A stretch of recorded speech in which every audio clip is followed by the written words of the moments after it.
दोस्तों नमस्कार, आप देख रहे हैं हेलो न्यूज वर्ल्ड सोच बेहतर कल की। दोस्तों नमस्कार, आप देख रहे हैं हेलो विजुअल सोच बेहतर कल की। हम आज आपको रूबरू करा रहे हैं एक जो वरिष्ठ पत्रकार हैं अहिरवाल क्षेत्र से, दक्षिण हरियाणा से, एक माना जाना माना चेहरा है शख्सियत कार्यक्रम में। हम उनसे आपकी मुलाकात करा रहे हैं। आज की बदलती हुई राजनीति और जो लोकसभा और विधानसभा चुनाव है उनको लेकर उनका एक लंबा अनुभव रहा है और वो उन्होंने कई लोकसभा चुनाव देखे, कई विधानसभा चुनाव देखे। उन चुनावों के दौरान उन्होंने क्या महसूस किया और आज की राजनीति में क्या बदलाव आए हैं, उसको लेकर आज हम चर्चा कर रहे हैं। सर नमस्कार। नमस्ते। हमारा शैक्षिक कार्यक्रम में आपका स्वागत है। धन्यवाद सर। सर, आपने लंबा समय तक राजनीति और पत्रकारिता दोनों को एक बहुत नज़दीकी से देखा है। तो क्या मानते हैं कि अब और 2 दशक पहले की जो राजनीति थी, उसमें कितना बदलाव देखा है? देखिए दादाजी, बहुत बदलाव हुआ, राजनीति का बदलाव हुआ। आज की राजनीति में इस मैं मानता हूँ कि आज की राजनीति धार्मिक धर्म पर ही आधारित है। कहीं राम का नाम लिया जा रहा है, कहीं मंदिर का नाम लिया जा रहा है, कहीं मतलब अ, पूरी पूरी राजनीति के इर्द गिर्द धार्मिक व्यवस्था चल रही है। पहले ये बातें नहीं थी। पहले एक लोकतंत्र के तरीके जनतंत्र के जनहित के अंदर बात होती थी, जनहित के मुद्दे होते थे, जनहित के मुद्दे उठाए जाते थे। आज ज़्यादातर लोगों को दिमाग पर एक असर डाला जाता है धार्मिकता का, मतलब यहाँ के धर्म का। तो उसको आज आज धर्म और राजनीति दोनों को मेल हो गया है। तो उन उन उस टाइम के चुनाव में आज में राजनीति का फर्क है। वो एक स्वस्थ लोकतंत्र, स्वस्थ जनहित की बात बात के मुद्दे होते थे, वो मुद्दे गौण हो गए आज के दिन। तो अब अगर बात की जाए लोकसभा और विधानसभा के चुनाव होने हैं, दोनों आपने कई विधानसभा चुनाव देखे हैं, लोकसभा का चुनाव देखा है। तो लोकसभा का चुनाव जैसे 2024 का होने वाला है आम चुनाव, तो क्या मानते हैं इसमें क्या मुद्दे हो सकते हैं इस बार? नहीं, अब आप देखिए जो सत्ता पार्टी है तो राजनीतिक मुद्दे वो धार्मिक मुद्दे लाके ला रही है। राम मंदिर के मुद्दे में मुख्य मतलब बना रहे हैं। राष्ट्र वे राष्ट्र के नाम के लोगों को राष्ट्र के नाम पे मतलब कर रहे हैं। लेकिन जो जनहित के मुद्दे हैं, जो धरातल से जुड़े हुए हैं, उन वो मुद्दे आज गौण है। उन मुद्दों से कोई लेना नहीं है। एक तरह का बस यहाँ धर्म की राजनीति हो रही है, धर्म की राजनीति पे ज़्यादा जोर दिया जा रहा है। यहाँ मंदिर बना दिए, यहाँ वो कर दिया, ये कर दिया, मतलब ये मुद्दे ज़्यादा अभी हो रहे। लोगों के दिमाग में धार्मिकता बात बैठाई जा रही है। तो सच्चाई को छुपा के ना, और मतलब एक वो किया जा रहा है। अगर लोकसभा चुनाव की बात की जाए तो अब इस बार क्या मुद्दे हो सकते हैं? ये मुद्दे जनहित में होने चाहिए, जनहित में होना चाहिए, जात के मुद्दे चाहिए। मुद्दे तो बहुत हैं, लोगों के लिए समस्या है, लोगों के धंधे हैं, रोजगार है, महंगाई है, बहुत मुद्दे हैं। मुद्दे तो उन मुद्दों को तो कम उठा के लेकिन आज उन महंगाई, रोज बेरोजगारी, शिक्षा के डाउन जा रहा है, उनको तो गौण कर दिया जा रहा है। आज वो धार्मिकता को आगे ला रहे हैं, धार्मिकता को आगे ला रहे हैं। मतलब ये एक लोगों के दिमाग में बड़ी भारी बैठाई जा रही है। अगर बात की जाए लोकसभा चुनाव में पक्ष और विपक्ष की, तो कहाँ तक विपक्ष जो है वो जनता की बात को उठा पा रहा है?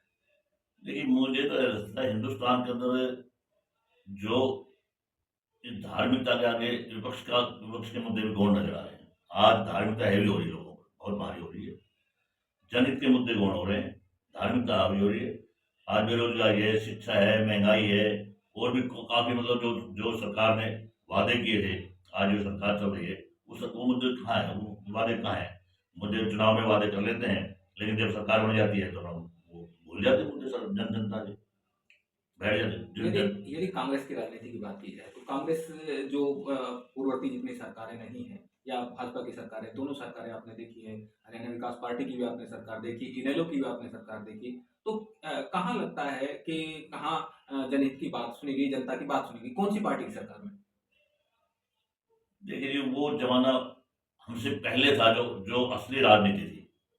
बीच में कुछ बीच में आए टाइम आया जो जनहित की बात होती थी, जनता की बात होती थी, महंगाई की बात होती थी। लेकिन वो बीच का भी मामला गौण हो गया, और आज तो बिल्कुल ही मतलब गौण हो रहे हैं जन मुद्दे, जनहित के लोकतंत्र के मुद्दे एकदम गौण हो रहे हैं। वो वक्त था जब कभी नेहरू के टाइम से जो राजनीति थी, वो नेहरू के टाइम की राजनीति नहीं रही आज। तो अटल बिहारी वाजपेयी जैसे प्रधानमंत्री अटल आए। बिहारी वाजपेयी की नैतिकता थी, वो नैतिकता थे, वो थे मतलब मानवतावादी थे। वहाँ वहाँ जब तक वहाँ बीजेपी में अटल जी रहे, जब तक बीजेपी ये बहुत ठीक रही। एक अच्छे इंसान थे, अच्छे मानव थे, जनहित की बात करते थे, मतलब एक राष्ट्र हित की बात करते थे। इनेलो की सरकार भी आपने देखी, ओम प्रकाश चौटाला जी की सरकार आई थी, तो वो जो चुनावी मुद्दों की अगर बात की जाए, चुनाव घोषणा पत्र की बात की जाए, तो कौन-सी पार्टी जो चुनाव घोषणा पत्र है, उसको पूरी तरह लागू कर पा रही है? देखिए इनेलो पार्टी की हमें कहना है कि चौधरी देवीलाल ने जनहित के मुद्दे उठाए, चौधरी देवीलाल गाँव के मुद्दे उठाए, बेरोजगारी के मुद्दे उठाए, लोगों की जो भी समस्याएं थी, जो बुजुर्गों की वो समस्या उठाई, जो पेंशन जो बुजुर्गों की थी वो जो देवीलाल की थी, गाँव के अंदर जो गाँव के किसानों की बात उठाई, गाँव के किसानों की हित करी। इनेलो पार्टी ने देखो हम ये कहेंगे पहले उनकी लोक दल थी, इनेलो बाद में बनी है। मतलब लोग चौधरी देवीलाल ने गाँव की और ये राजनीतिक मुद्दे उठाए।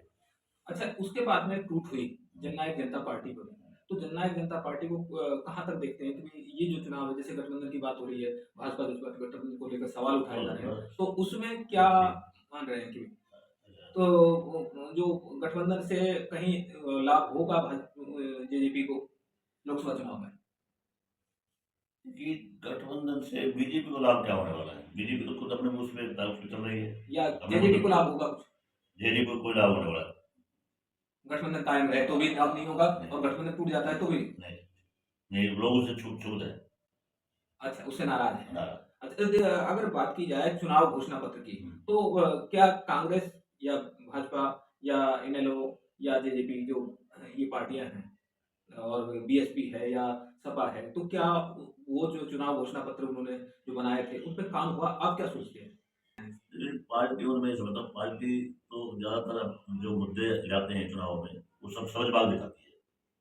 कुछ कुछ पार्टियां तो करती है, लेकिन आज आज के दिन के अंदर आज आज जो मौजूदा जो राजनीतिक पार्टियां हैं उनके लिए कोई मुद्दे नहीं है। गौण हो गई है गौण सारी हो चीजें। तो अगर नेताओं की बात की जाए तो नेताओं बड़े-बड़े वादे करते हैं चुनाव के दौरान में कि हम ये कर देंगे, हम लंदन बना देंगे, हम पेरिस बना देंगे। नहीं, तो दक्षिण हरियाणा की अगर बात की जाए विकास की, ये वादे हर नेता हर बार करते हैं, जबकि वो पिछली बार भी एमएलए होते हैं, मंत्री होते हैं, अब भी मंत्री, वो ये बार बार कहेंगे हम ये कर देंगे, तो अपने समय 5 साल पिछला साल मुंह में नहीं कर पाए तो आगे क्या कर पाएंगे? ये लोगों को बेवकूफ बनाते हैं, लोगों को बलम बनाते हैं, समझदार दिखाते हैं, उनके पास कुछ नहीं है। वादे सब सारे के सारे वादे हैं, वादों का क्या? एक पिक्चर का गाना था, वो है। तो वादों में कुछ नहीं है इनके पास, कोई मतलब ताकत नहीं। अभी कुछ दिन पहले बाउल विधानसभा क्षेत्र का एक मामला आया था कि वहाँ से सहकारिता मंत्री हैं, उनके विभाग से संबंधित वो मामला था कि रेवाड़ी जिले से भी उसका ताल्लुक हुआ कि 100 करोड़ की गड़बड़ हुई, जो सहकारी समितियां हैं उनमें। तो 2 साल तक उनका जो है ऑडिट नहीं करवाया गया, तो वो मामला काफी उछला। तो क्या मानते हैं कि जो बाउल क्षेत्र की राजनीति है या सहकारिता मंत्री की जो राजनीति है, उस पर उसका असर पड़ेगा? बिल्कुल असर रहेगा। आज बाउल के अंदर बहुत चर्चा है इस घोटाले की। सरकारी विभाग के अंदर जो है लोगों की डिमांड पर है। जन जन लोग इसको वो उठाना चाहते हैं। लोग चाहते हैं कि जांच हो, निष्पक्ष जांच हो, लेकिन सरकार इसके ऊपर पता नहीं क्यों चुप है। इसकी जांच करनी चाहिए इस मामले को, और इसमें जांच होनी चाहिए। और लोगों की पूरी आवाज है, लोगों के दिमाग में है कि भाई ये घपला हुआ है, घोटाला हुआ है, तो लोगों को संतुष्ट करने के लिए जांच होनी चाहिए, इसको जांच करानी चाहिए। तो आपके अगर लोकसभा चुनाव की अगर बात की जाए, तो लोकसभा 2024 के चुनाव में गुड़गांव को हॉट सीट माना जा रहा है कि इस सीट पे जो बड़े दावेदार सामने आ सकते हैं। तो आपके हिसाब से कौन-कौन किस पार्टी से दावेदारी हो सकती है? क्या तो कांग्रेस की और बीजेपी की दोनों की दावेदारी मजबूत है। इसमें बीजेपी भी अपना तो उतार रही है, कांग्रेस भी और इस बार काटेंगे। कौन-कौन उम्मीदवार हो सकते हैं? मुझे बीजेपी राहुल गांधी तो है ही है, यहाँ से कुछ शक नहीं है, उनका जनाधार भी है। और उनके मुकाबले कांग्रेस कौन उतारती है, कई नाम आ रहे हैं, जैसे राव दान सिंह का है, कप्तान का है, और गैर हीरो में महेंद्र छावड़ा जो हमारे पत्रकार भी है, वो महेंद्र पत्रकार भी लाइन में, उनका भी नाम मेन पे अपना भारद्वाज है, वहाँ से गुड़गांव से सोना से। सोना जितेंद्र भारद्वाज, उनका भी नाम चल रहा है। अब देखो कांग्रेस किसको उतार रही है। तो क्या माना जाए मुख्य तौर पे जो मुकाबला है गुड़गांव सीट पे, तो वो किन-किन के बीच में हो सकता है? कौन-कौन सी पार्टियों के बीच? कांग्रेस और बीजेपी। इन्हीं के बीच में मुकाबला। तो अगर यदि बात की जाए मतदाता की, देखिए हर पार्टी सोचती है कि मतदाता को अपने फेवर में किया जाए, उनका वोट बैंक अपने पास कैश किया जाए। तो क्या मान रहे हैं कि इस बार जो है ये जो राजनीतिक दल हैं, चाहे कांग्रेस है, चाहे बीजेपी है या दूसरे हैं, वो मतदाताओं को अपने पक्ष में रुझान कर पाएँगे? देखो मुद्दे हैं, क्या है मुद्दे वैसे कौन कौन से मुद्दे हैं। कांग्रेस भी अपनी जोर लगाएगी, बीजेपी भी जोर लगाएगी। अब तो ये तो अब यहाँ तो इंद्रजीत का जोर हो जाता है। जैसे अब इनकी बात करें मुद्दों की हम, तो यहाँ जो मुद्दे हैं वो मुख्य रूप से अब मादरा एम्स का जो मुद्दा था, वो मादरा एम्स के शिलान्यास के बाद में वो मुद्दा तकरीबन गौण हो गया है, उसकी कार्य शुरू हो गया है। तो क्या मानते हैं कि चुनाव के दौरान एसवाईएल या दूसरे कोई बेरोजगारी या महंगाई ऐसा कोई मुद्दा तो क्या अब जनता इन मुद्दों से ऊब हो गई है, एसवाई अपने मुद्दे से हो गई है, इनसे ये मुद्दे जनता के लिए मुझे लग रहा है कोई मायने नहीं रखते। जनता सोच समझ के वोट करेगी इस बार, भाई व्यक्तिगत रूप से करेगी, मुझे लग रहा है भाई मुझे कांग्रेस या बीजेपी में व्यक्तिगत रूप से करेगी, मुद्दों का अब कोई ध्यान रहा नहीं है। मुद्दों का नहीं था। अगर बात की जाए रेवाड़ी क्षेत्र से, तो रेवाड़ी क्षेत्र से पिछली बार भी विधानसभा चुनाव के दौरान जो आरती राव है उनका नाम काफी उछला। तो इस बार जो है यदि भाजपा कोई नया परिवर्तन करती है, जैसे लोकसभा चुनाव के दौरान सीटों का इधर उधर हेरफेर होता है या सांसदों की टिकट में बदलाव होता है, तो क्या जो आरती राव है उसको लोकसभा चुनाव लड़ा जाए, तो क्या देख रहे हैं? आरती राव में नई कैंडिडेट है वैसे तो, लेकिन है कि उनके अपने बाप की विरासत उनके साथ है, दादा की विरासत है, तो उनको लाभ तो उनका मिलेगा ही। लेकिन नई कैंडिडेट में थोड़ा डिफिकल्टी तो आती है, थोड़ा सा मतलब परेशानी तो आती है। तो लोकसभा चुनाव में अगर देखा जाए तो लोकसभा चुनाव के उम्मीदवार के तौर पे तो गुड़गांव सीट से उनकी जीत की कितनी संभावना है? समय बताएगा, तो मैं इस बारे में क्या कह सकता हूँ, उनकी जीत के अभी तो कोई आइडिया नहीं लगाया जा सकता। इसके अलावा यदि रेवाड़ी विधानसभा क्षेत्र से विधानसभा के चुनाव की बात की जाए, तो क्या आरती राव को कहीं देखते हैं? विधानसभा में आरती राव कहीं न कहीं चुनाव लड़ सकती है और वहाँ सीट निकाल सकती है। चाहे रेवाड़ी हो। हाँ, रेवाड़ी भी हो, कहीं उनका है, उम्मीद है। तो यहाँ जो है आप विधानसभा चुनाव को क्या लेके क्या देख रहे हैं, किनके बीच में मुकाबला हो सकता है? विधानसभा के लिए तो अभी तो देखो क्या कह सकते हैं, आने वाले चुनाव बताएंगे, अभी देश को कुछ क्या है। लोकसभा चुनाव के जो मुद्दे हैं उनको लेकर हमारी बातचीत हुई है, मगर उन्होंने मतदाता के मन को लेकर टटोलने की जो बात कही, उसमें हम एक बहुत अहम सवाल उनसे करने जा रहे हैं। वो सवाल ये है कि मतदाता किस बात को लेकर इस चुनाव में, आगामी लोकसभा चुनाव और विधानसभा चुनाव में मतदान करने वाला है? देखिए विद्यार्थी जी, मेरी नज़रों के अंदर आज ऐसा वक्त आ गया कि सभी पार्टियां अपने समझदार दिखाती है, अपने मुद्दे भी लाती है, अपने मैनिफेस्टो भी लाती है चुनाव के अंदर। लेकिन आजकल मतदाता भी ये सोचता है कि मुद्दों पे कोई बात नहीं करता। ये सोचता है मेरी जाति का कौन है, मेरा धर्म का कौन है, मेरा व्यक्तिगत इससे क्या संबंध है। आज जातिवाद और धर्म पे मतलब मतदाता वोट डाल रहे हैं। मुद्दों का कोई मतलब वो नहीं है, मुद्दे तो दिखावे हैं, शो पीस है। जातिवाद है भी है देश में, धर्मवाद है भी है, इलाका क्षेत्रवाद है, क्षेत्रवाद को देखते हैं, धर्मवाद को देखते हैं, आज व्यक्तिगत रूप से वोट दे रहे हैं। और वर्तमान में बीजेपी भी यही और दोनों पार्टियां, कांग्रेस भी यही कर रही है, किस जाति का यहाँ ज्यादा बाहुल्य क्षेत्र वहाँ कौन खड़ा गया जाए। जातिवाद देख रहे हैं, जातिवाद का बोलबाला ज्यादा है। तो क्या ये माना जाए कि लोकतंत्र को मजबूत करने के लिए किस तरह का मतदान होना चाहिए, निष्पक्ष होकर मतदान किया जाए क्या? तो निष्पक्ष तो ये है कि योग्य आदमी जाया जाए राजनीति में, चाहे वो किसी जाति को, किसी धर्म के हो, लोग जो देश को चलाने वाले हों, देश के लोकतंत्र को सही चलाने वाले, संविधान को सही मानने वाले हों, मतलब वो सारे आज गुण हो रहे हैं। व्यक्तिगत देखते हैं, जाति में गुण मजबूत है, बस मतलब योग्य आदमी नहीं आ रहे राजनीति के अंदर।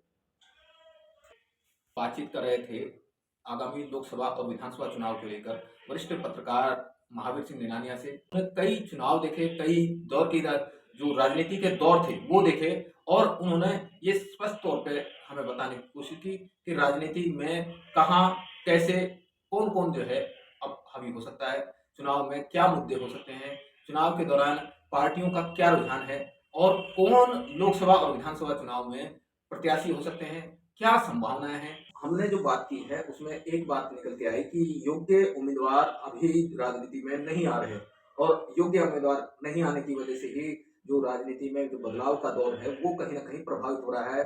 इसीलिए जो चुनाव है, लोकसभा चुनाव है चाहे विधानसभा चुनाव है, वो प्रभावित होते हैं। तो इनका अगर निष्पक्ष रूप से मतदाता ने अपने मताधिकार का इस्तेमाल नहीं किया, मतदान नहीं किया, तो हो सकता है कि पुनः जो देश में जो बदलाव की बयार है, जो विकास की रफ्तार है, उस पर भी गहरा असर पड़ेगा। चुनाव के जो मुद्दे कुछ भी हो सकते हैं, चुनाव घोषणा पत्र में दर्ज बातें कुछ भी हो सकती है, मगर उनका जो पालन है, यदि उन पे अमल नहीं हुआ सही ढंग से, यदि सही उम्मीदवार का चुनाव नहीं किया, तो राजनीति और देश की दिशा और दशा दोनों प्रभावित होगी। आप देखते रहिए हेलो न्यूज़ वर्ल्ड, सोच बेहतर करती। शख्सियत के नए कार्यक्रम में फिर आपसे मुलाकात होगी। तब तक पत्रकार दिनेश विद्यार्थी को दीजिए इजाजत। नमस्कार। ठीक।